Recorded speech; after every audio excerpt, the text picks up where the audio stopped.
I was invited to give you a taste of a typical law school classroom experience here today, and I thought I would take advantage of this opportunity to do something that's been on my mind for a while. To stand up and to proudly say, God bless America, God bless the Bill of Rights, and thank God for the Fifth Amendment. I'm not ashamed to say I'm proud of the Fifth Amendment, and I'm proud to admit on camera and on the internet that I will never talk to any police officer under any circumstances, with all due respect, sir. I'm doing something really extraordinary here today, something you'll almost never see another law professor do as long as you live. I'm really putting myself on the spot here.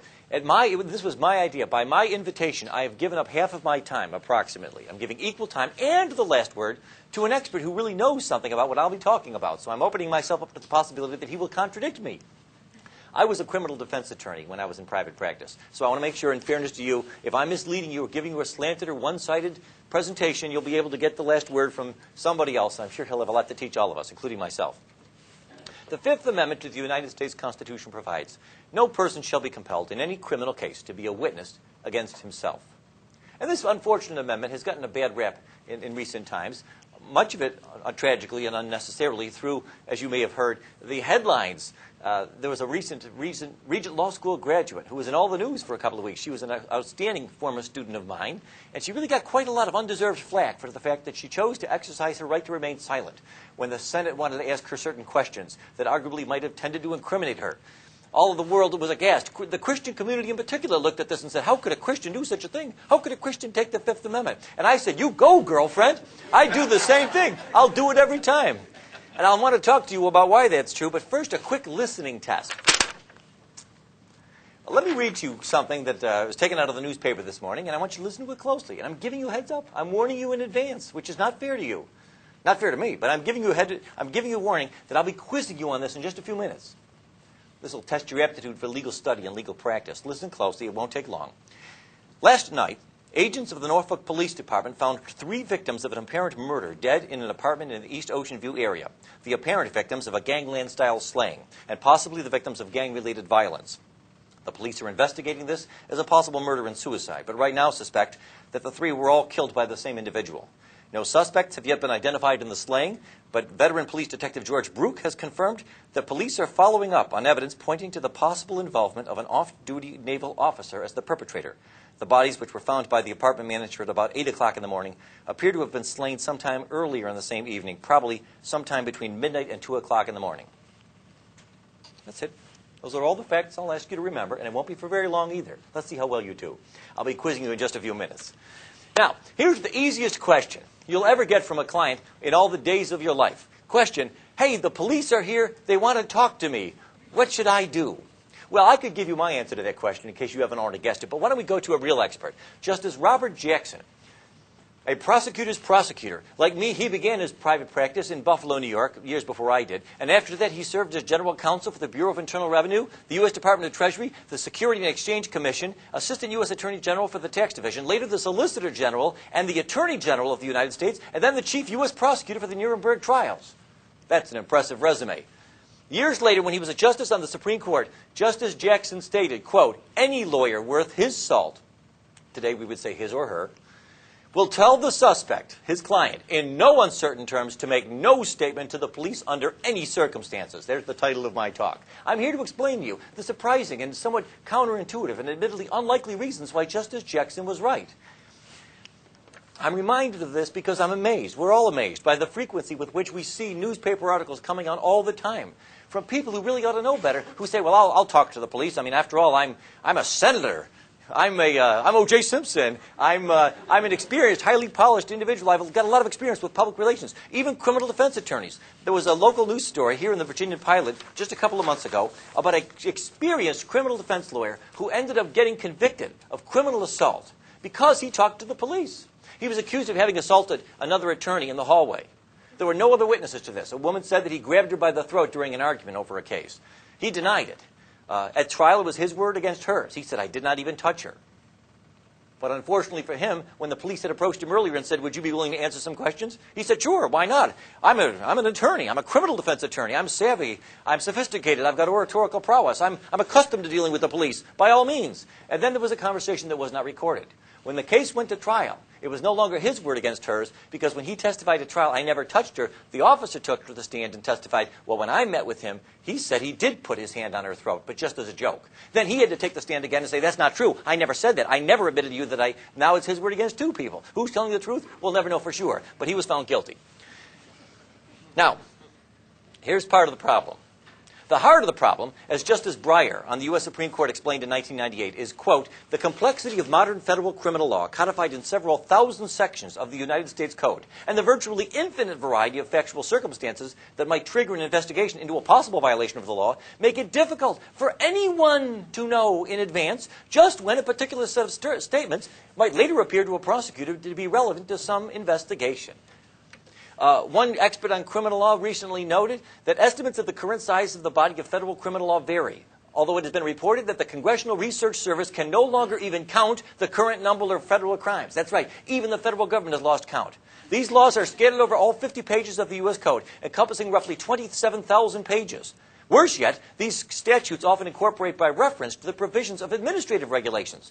Estimates of how many such regulations exist are even less well settled, although the ABA thinks there may be nearly 10,000.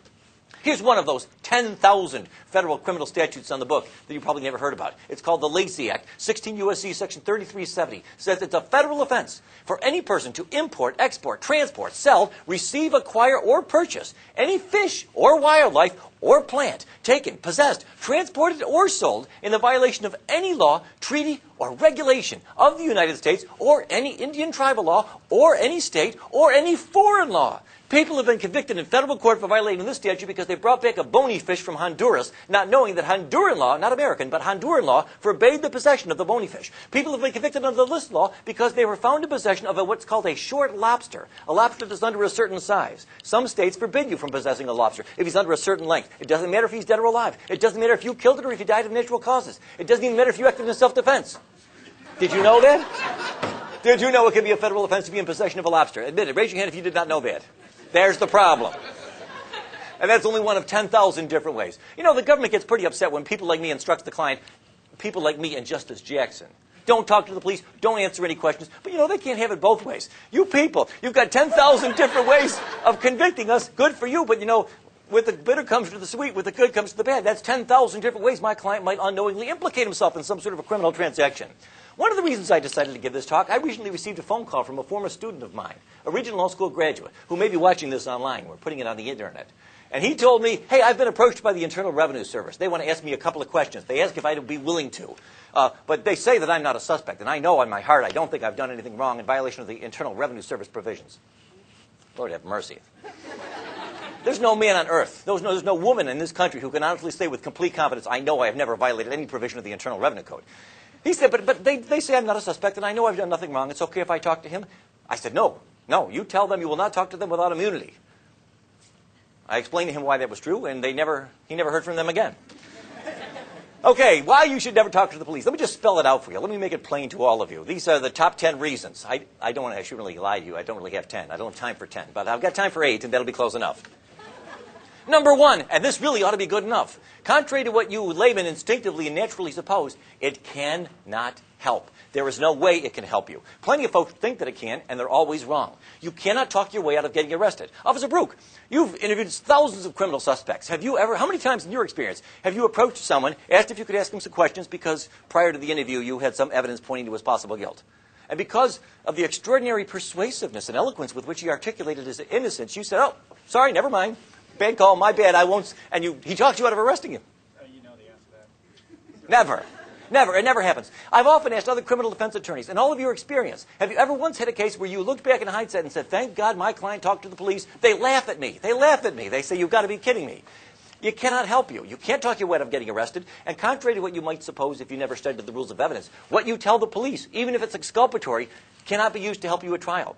Because it's what we call hearsay. Under the rules of evidence, specifically Rule 801D2A, if you want to look it up, everything you tell the police, as the saying goes, can and will be used against you, but it cannot be used for you. From time to time, I've known attorneys who tried to call to the stand a police officer and say, officer, would you tell the jury what my client told you because what my client told him is actually good for my case? If you tried that at trial, the prosecutor will object to that as hearsay, and the judge will agree. The police will not be allowed, at your request, to tell the jury what your client told him, no matter how good it may be for your case. It cannot help.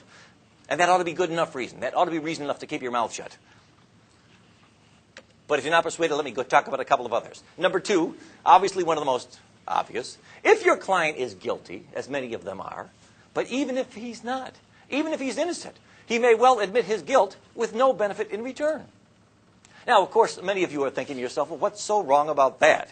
I mean, shouldn't guilty people be confessing? Confession's good for the soul. It's good for law enforcement. It's good for the prisons.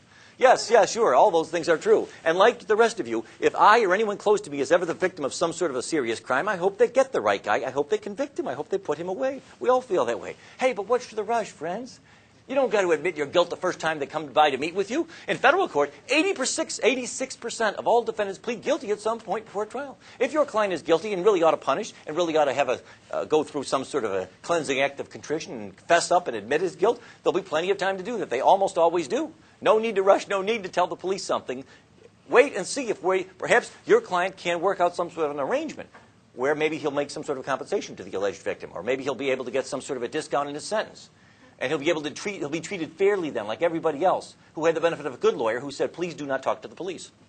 And don't forget, by the way, even if your client only admits things that the police already knew, you might think, well, what harm can it do? He says he wants to talk to the police. All he wants to do is admit that he was there, but the cops know that he was there. All right, go ahead and tell him. Well, how can it hurt? It might hurt if the police officer becomes transferred to Minnesota, or deceased, or injured, or comatose, or cannot be located by the time of trial. The case will be dismissed if there's no confession. But if your client admits two things, that confession is freely admissible against him and can be a basis for getting him convicted all by himself. Senator Larry Craig can explain all of this to you.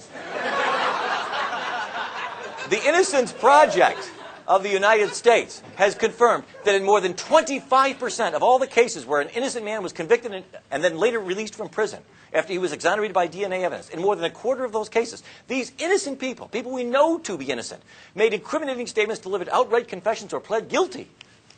How do they do that? He'll tell us all about it, I trust.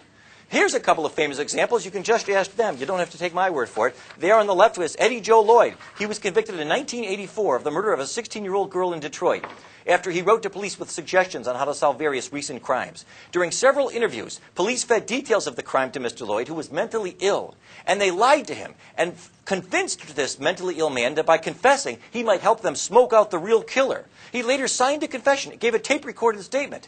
The jury delivered it less than 1 hour before convicting him on the basis of this confession. There was no other substantial evidence against him. The judge said, I'd hang you if I could, but the death penalty was not available in Michigan at the time. But after almost 2 decades in prison, he was released after DNA evidence proved that this man was innocent and had falsely confessed to a crime that he did not commit. On the right is Earl Washington, who was released from prison just a few years ago here in Virginia after spending 18 years behind bars after being committed of a rape and a murder that we now know he did not commit after having been exonerated by DNA evidence. But this man, Mr. Washington, who was in fact confirmed to be mentally retarded, was able to confess to several crimes at the request of the police, some of which we know he could not have committed. That's the problem. Some of you are thinking to yourself, well, none of this concerns me because I'm not guilty of anything and I never will be and I will never represent people who do. Okay. Let's talk to you people. You innocent folks. Those of you who have never committed a crime and never will, and none of your clients will either. And you wouldn't go out with a girl who did. Fine. You better not talk to the police either. Okay? Because number 3, we'll put the guilty behind us. Forget about them. Let's talk about innocent people. Number 3, even if your client is innocent and he denies his guilt and almost entirely tells the truth, odds are good he will easily get carried away and tell some little lie or make some little mistake that will hang him. This is human nature. He gets in there. It's a stressful situation. Imagine a perfectly innocent client. The police say he's been guilty of a murder. He's totally innocent as any one of us. So he goes in there and he meets with the police. He says, I don't know what you're talking about. I was nowhere near there. I didn't kill him. I've never killed anybody. I don't have a gun. I've never had a gun. I've never touched a gun in my life. I was nowhere near Virginia Beach that night. That last line was a lie. He went over the top. He was getting carried away. He got into this groove. He started saying all kinds of things, almost all of them true, that he knew would tend to exculpate himself. Then he got carried away and just said one thing that wasn't true, and unfortunately for him, they can prove that it wasn't true. He may be convicted on that basis alone.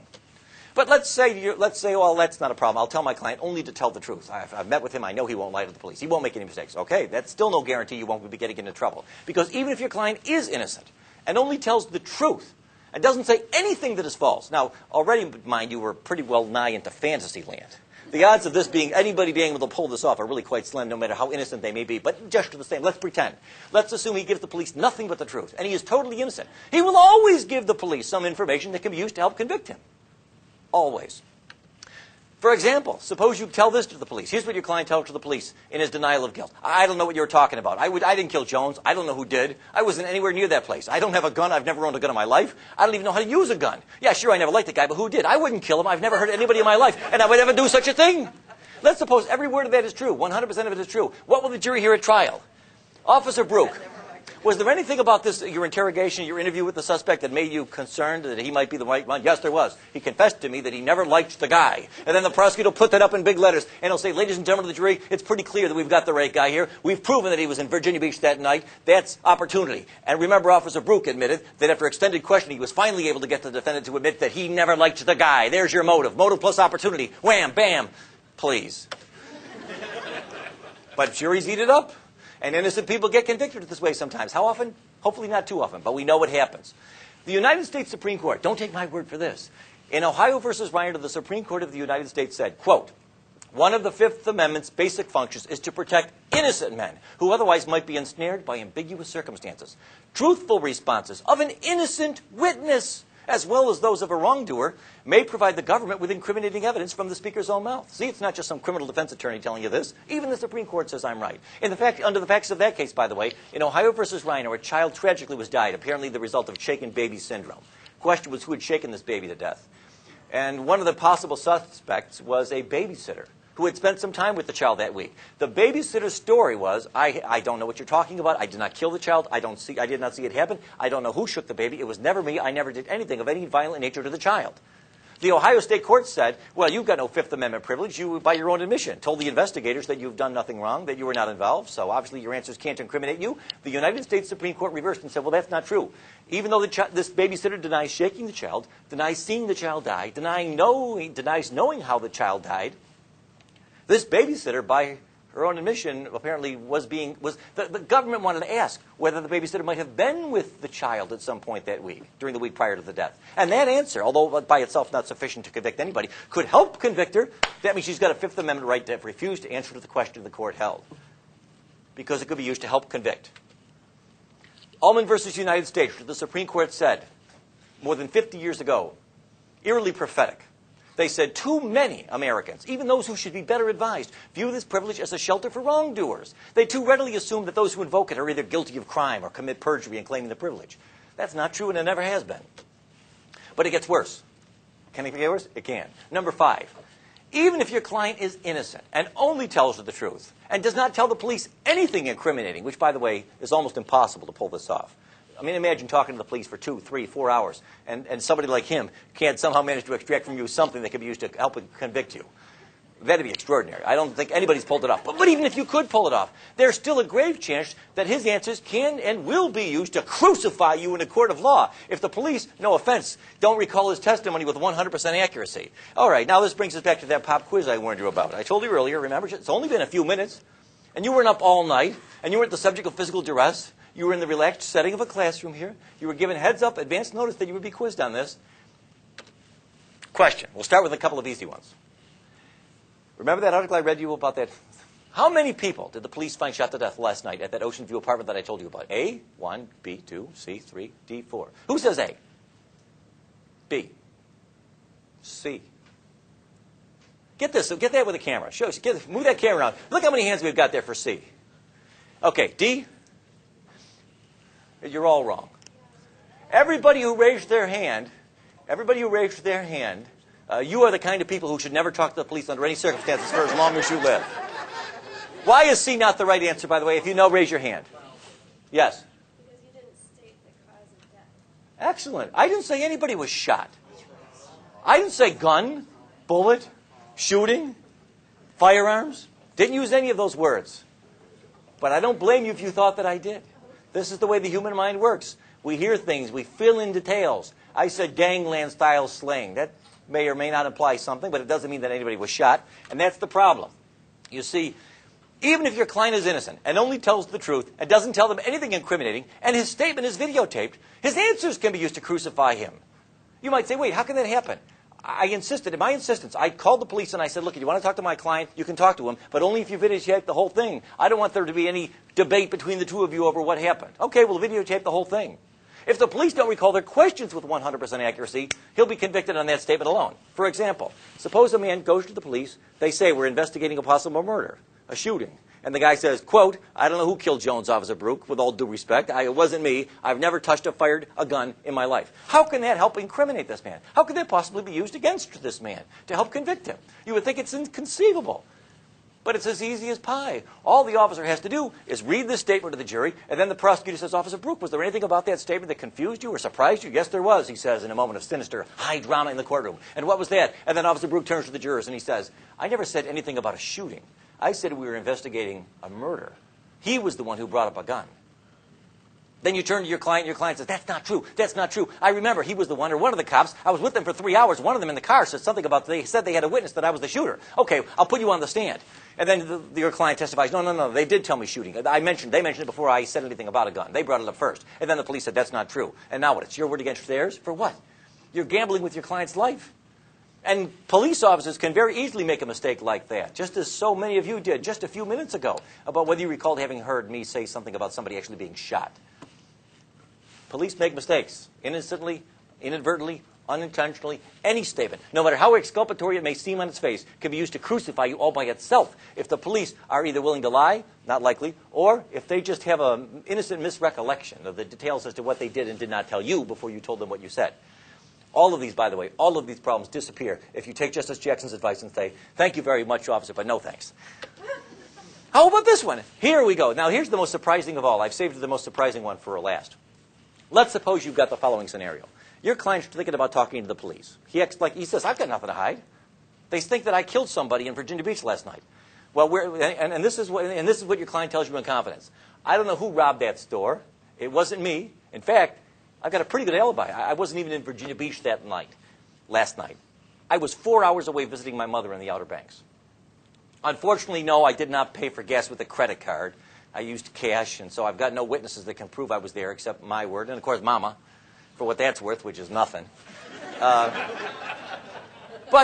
So your client says, so the police want to talk to me, and I want to seem cooperative, so what I'll do is I'll tell them that I was in the Outer Banks last night. Now, there's nothing on its face incriminating about any of that. Let's assume, by the way, that you believe with all your doubt. You've given your client a polygraph exam. You've known him for years. You've been going to the same Bible study for 30 years. You know beyond a shadow of a doubt that he's telling you the truth. And he's not admitting anything. He's not admitting motive. He's not admitting opportunity. He's not admitting that he was there. How on earth could this come back to haunt us? How on earth could this come back to be used against us? Be honest. Raise your hand if you really think the answer to that question is, I can't see how it could possibly be used against me. You're afraid I'll call on you, right? I won't call on you. Well, you're wrong. You're dead wrong. You're always wrong. Everything you say, every time you talk to the police, you will regret it. You see, the problem is, here it is. This is the last point. I think it's almost, even if your client is innocent and only tells the truth and doesn't tell the police anything incriminating, and the entire interview, questions and answers are videotaped, even his truthful answers can be helped to crucify even an innocent man. If the police, through no fault of theirs, end up in the possession of any evidence, even mistaken and unreliable evidence, that anything your client told them was false, even if in fact it was true. Again, going back to this example from a moment ago. Let's suppose I go ahead and I meet with the police. I think I got nothing to hide. I tell them I was in the Outer Banks last night, officer. How can that be used to convict me? By itself, it cannot. It cannot help at all by itself. But what if I later find out, to my horror, after I put my cards on the table, that they've got a witness, a girl that I went to high school with, an unimpeachable witness. We've never been enemies. She'd have no reason to lie. She swears she thinks she saw me in Virginia Beach last night, a couple of blocks away from that store, about an hour before it was robbed. Now, her testimony by itself isn't going to help the prosecutor. Hell, if she's all they've got, I'll get this case thrown out before trial. But if, like an idiot, I talked to the police and I told them the truth, I told them I was in the Outer Banks, and now, lo and behold, tragically, it turns out they've got a witness, a false, mistaken, confused, but sincere and credible witness who could testify that I was here at Virginia Beach. Now they're likely to get a conviction. Because what they'll do, I've just turned this cop and this woman into the government star witnesses. They'll put Officer Brook on to testify about how my client lied to him about being in the Outer Banks, and then they'll put on this girl who otherwise would have not even helped with their case at all, who will testify, no, that's not true. That was a lie. I saw Mr. Duane's client here in Virginia an hour before the robbery, not so far from the store. By herself, she would not have helped the government in any significant way. But what I have just done, you see, is given them the other part of the puzzle. And now I'm doomed. Just ask them. I close with this example. Here we have a couple of recent celebrity examples of why it is that even people who admit nothing always end up denying it. They always end up regretting it. On the left, we have Martha Stewart. She was the victim, the subject of an extensive government investigation that was looking into the possibility that she was guilty of violations of certain federal laws, securities laws, fraud kinds of things. They couldn't pin that on her, but they were able to get a conviction because she denied it. Talking to the police and later to some of the shareholders, she said, no, it's not true. I was not guilty. So they charged her with lying to federal investigators, and they got a conviction, and she was sentenced to 5 months in prison. Marion Jones, on the right side, another person who would still be out today if she had always taken the advice that I'm giving you now. She was asked if she had ever used steroids, a controlled substance. And instead of taking the fifth, she said, no, I never took steroids when I won those Olympic gold medals. Later on, it turned out that she was lying. She worked out a deal. She pled guilty. She admitted that she was lying. And she, over her strenuous, tear-filled objection, even though she has 2 young children, was just recently sentenced to prison for 6 months. The guy who sold her the steroids, the pusher, he got only 4 months. But she got 6 months because she lied to the police and said that she did not do it. You see the problem. Michael Vick, who recently pled guilty, as you know, to these charges with respect to the operation of this dog combat sort of operation at his home. At sentencing, like many other criminal defendants, even though he eventually pled guilty at sentencing, one of the reasons his sentence was a little harder than it might have otherwise been, the judge said, was because when he initially met with the police, he lied to them and said, I didn't do anything. I didn't do it. I don't know what you're talking about. Even guilty people, but not only guilty people, will always end up regretting talking to the police. So my advice to you, Justice Jackson was right. Any sane, competent lawyer in his right mind will always tell every client under all circumstances, I don't care if you're innocent. I don't care if it's the truth. If it's the truth, great. We'll tell the jury all about it. There'll be time enough to put our cards on the table. But before we get there, I haven't seen yet what the police got. They may have mistaken and confused witnesses who will contradict even the truthful stuff that you say. We have no way to know, no way to predict whether the information that you give them, even if truthful and reliable, will end up unwittingly dispelling our demise. So keep your mouth shut. Don't answer any questions. Let's take the fifth. You'll be glad that you did. God bless America. God bless the Bill of Rights and the geniuses who bequeathed it to us. But now, in fairness, I give equal time, or what's left of equal time, to a police officer who will explain to the extent to which, if any, he agrees or disagrees with anything I've got to say. I have no idea to know what he's going to say, but it'll be interesting. Here, let me give him the microphone. Let's give him a hand. Officer George Brook, the Virginia Beach Police Department.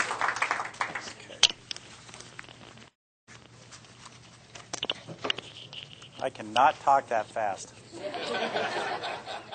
Not even interviewing. I'm going to take the podium here, Professor. Because I took notes on some of the things you said. And everything he said was true. Okay? And it was right, and it was correct. And I'm just going to give you a few ideas. I'm going to tell you a few examples. But first, I'm going to give you a little information. As was said earlier, I've interviewed thousands of people. I've interviewed people with foreign police departments. When I was in the Navy, I was in law enforcement, and I was a criminal investigator. Thank God we're in the United States, because most interviews in Italy, Spain, and so forth start out physically. Okay? There's no police abuse over there. They can do pretty much what they want. Anytime they want, anyhow they want. So just be aware of that and be thankful for where you're at.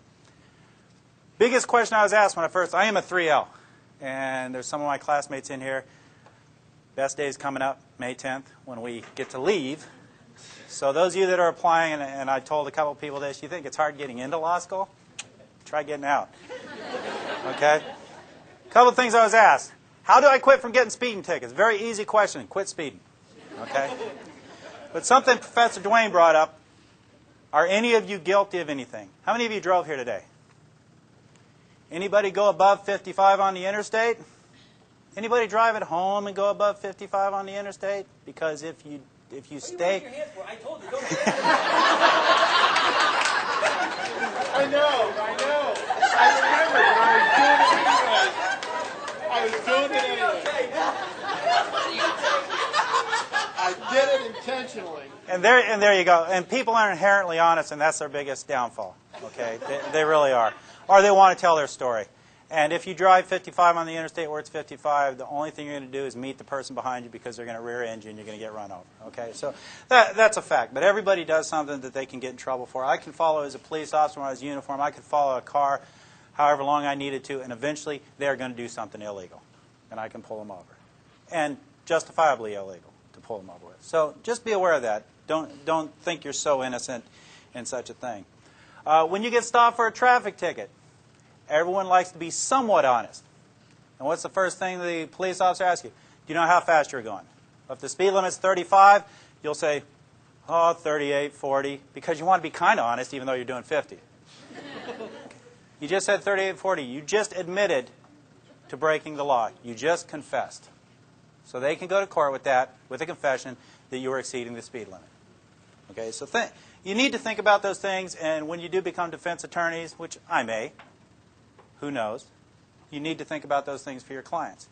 The other thing you need to think about your clients, and this is going to seem very terse, people are stupid. Your clients are stupid. And I've had defense attorneys come up to me. Matter of fact, one on a motion to suppress just Tuesday come up to me and tell me his client was stupid. Okay? They're very straightforward. They do foolish things. They talk to the police. You guys need to be aware of that.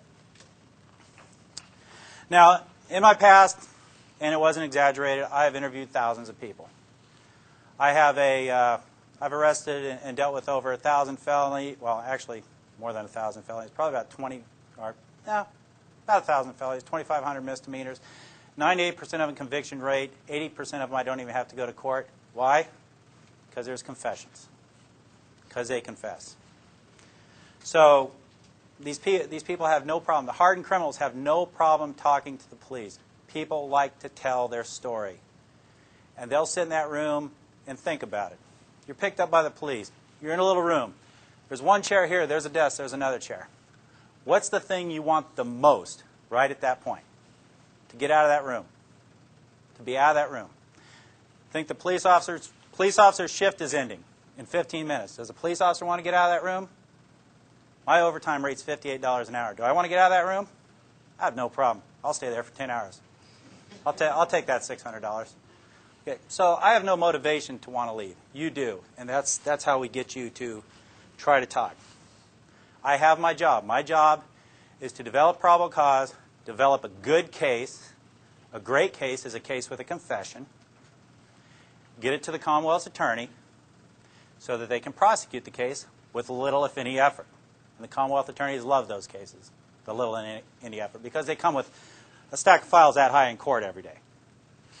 So they love those cases. That's my job. The defense attorney's job is to hope they get to their client before I do and make sure they don't talk to me, no matter what. Give you an example, and this will go right along with what Professor Dwayne was putting up his examples. I had an interview that went something like this. Were you involved in the burglaries? No, I had nothing to do with them. You didn't have anything to do with them? No. You were in a car with all this stolen stuff in it? You had nothing to do about it? No. You knew it was there? Yeah. Okay, now we got possession of stolen property, felony. Okay? But you had nothing to do with it? No. So what did you need the money for? Well, I had to pay some of my court costs from another thing I got in trouble for.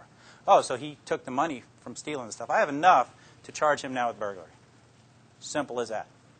Well, did you see the picture on that camera of the house with the Christmas decorations? This is a real case scenario. Yeah, did you go in that house? No, I didn't go into that one. So there's ways around it. There's ways to get around people who try not to talk to you. And again, as Professor Dwayne said, if you wanted to go and say you wanted to go into a boxing match, $100 if you win.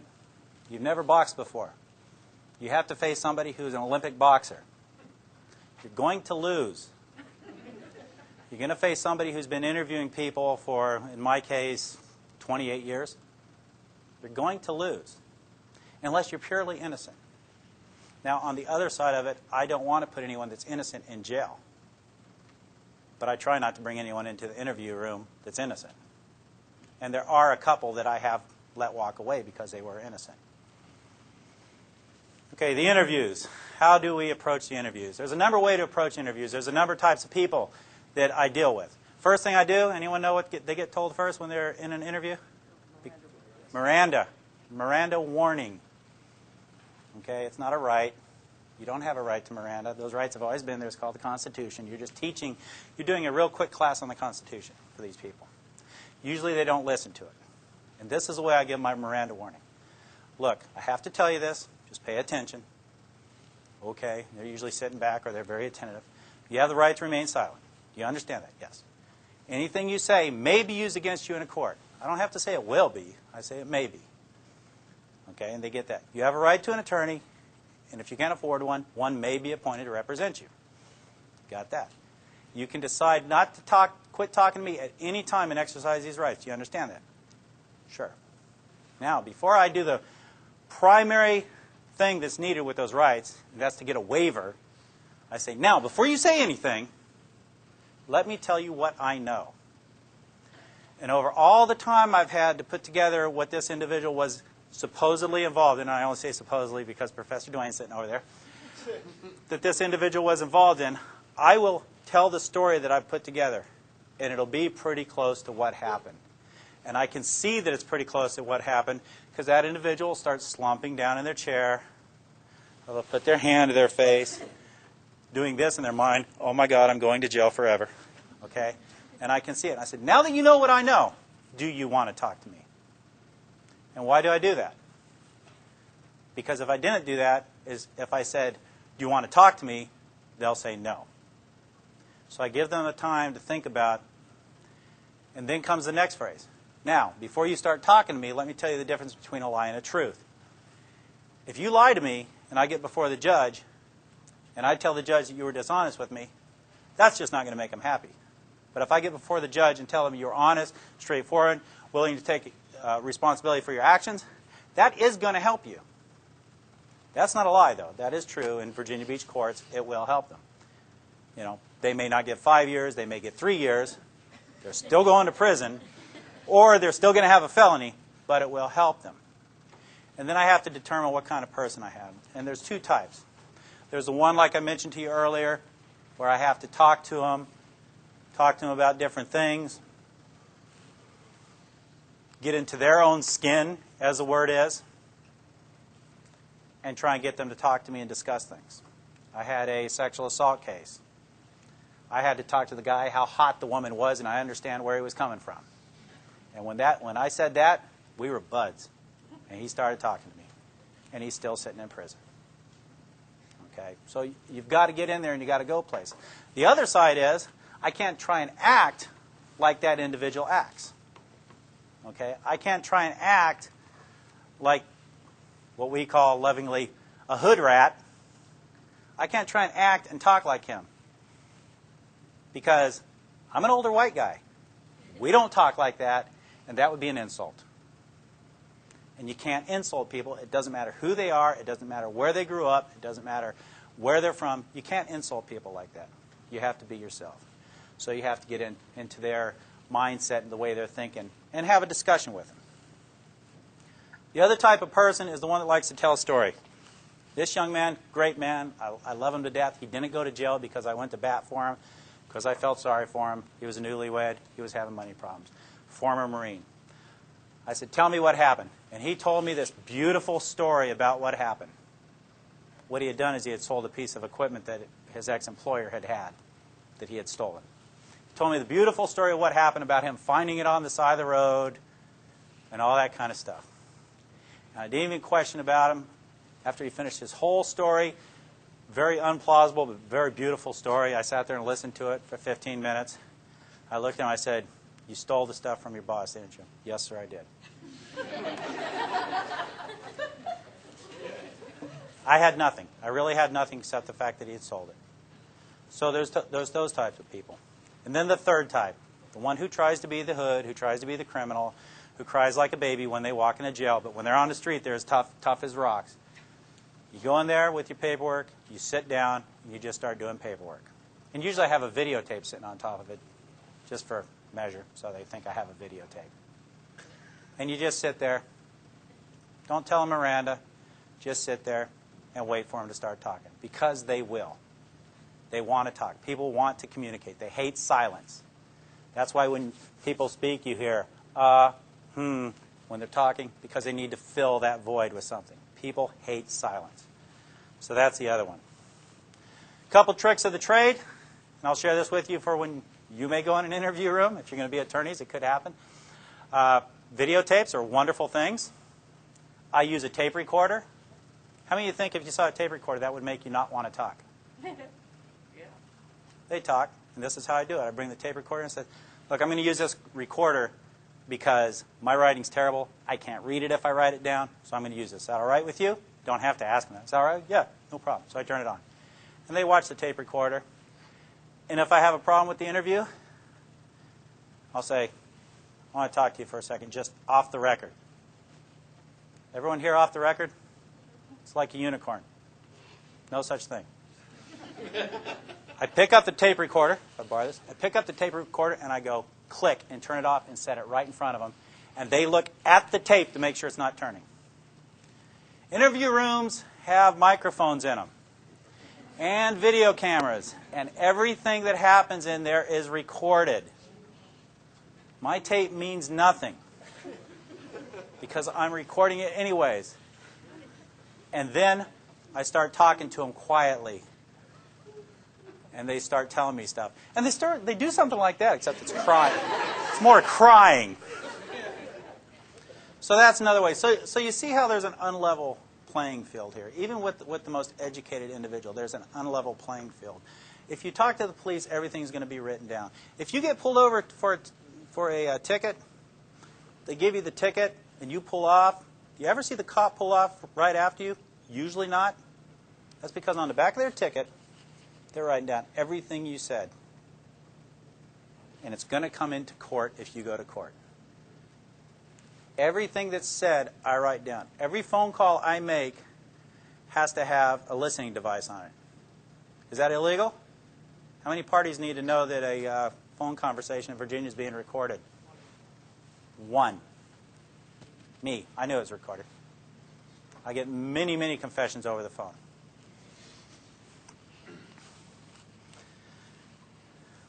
Okay, back to the people. Yes, they're stupid. Okay, people are stupid. I had a young man who told me straight up, I'm going to college. I'm going to law school. I'm too smart. You'll never find out what happened. Okay.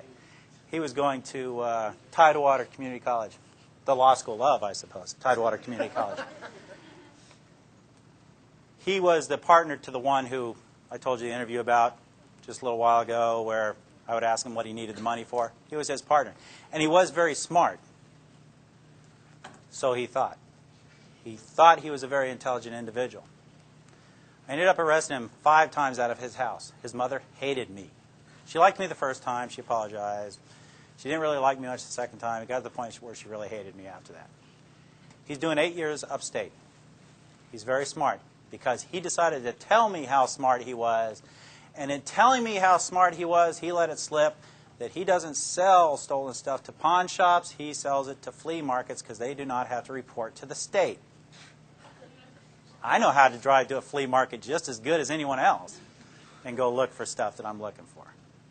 So he was trying to impress me with his ability to be smarter than I was, and he confessed. So people are inherently stupid, especially criminals. Now, and don't get me wrong, there are some very intelligent criminals out there, and most of them work in really big office buildings and wear suits. Yep, she went to jail. Is she hurting? No. But there are some very intelligent street criminals out there as well that get other people to do their bidding and so forth and so on, and people are afraid to turn on them. But there are some very foolish people. Just a couple other things. I do a thing usually with younger people, usually between the age of, I try not to deal too much with juveniles, but between the age of 16 and 25, is once they've talked to me. Now, let's back up a little bit. You don't need a recording in court for a statement. As Professor Duane said, it's his word against my word if he was a defendant. Number one, and this is the way it works, and this is the way the real world works, in case you guys haven't been out there, that's outside the windows out there. The jury looks at a defendant sitting next to a defense attorney. That's strike one, because the jury is already looking at that as that being someone who did something that put them in that chair. Number two, they get a uniformed police officer up there. They get someone wearing a suit as a detective up there that is a professional witness. That's strike two. So now they have a professional witness against them. And then if they've confessed and that professional witness is going to sit there and read from his or her notes, the confession, that's strike 3. Go get your orange jumpsuit. Do not pass go. Do not collect $200. So they have all the strikes against them. And I know you're innocent till proven guilty, but it's a jury of your peers. And the perception is if you're sitting next to a defense attorney, you have to prove you're innocent. And that's just the perception of a lot of the jury. No matter how many jury instructions they get, they still perceive that person is a hoodlum, is a criminal. And no matter how hard some defense attorneys try to put their clients in suits and have them sit up at the table, if the trial is a long trial, they fall back to their old ways and they start acting and speaking in a way that's not very good for their case. So saying that, you don't have to have a recording. My suppression hearing, a statement was trying to be suppressed because when I record a confession or an interview, because we don't do interrogations, the police. We do not do interrogations. That's a bad, mean, Nazi kind of word, okay? We do interviews, okay?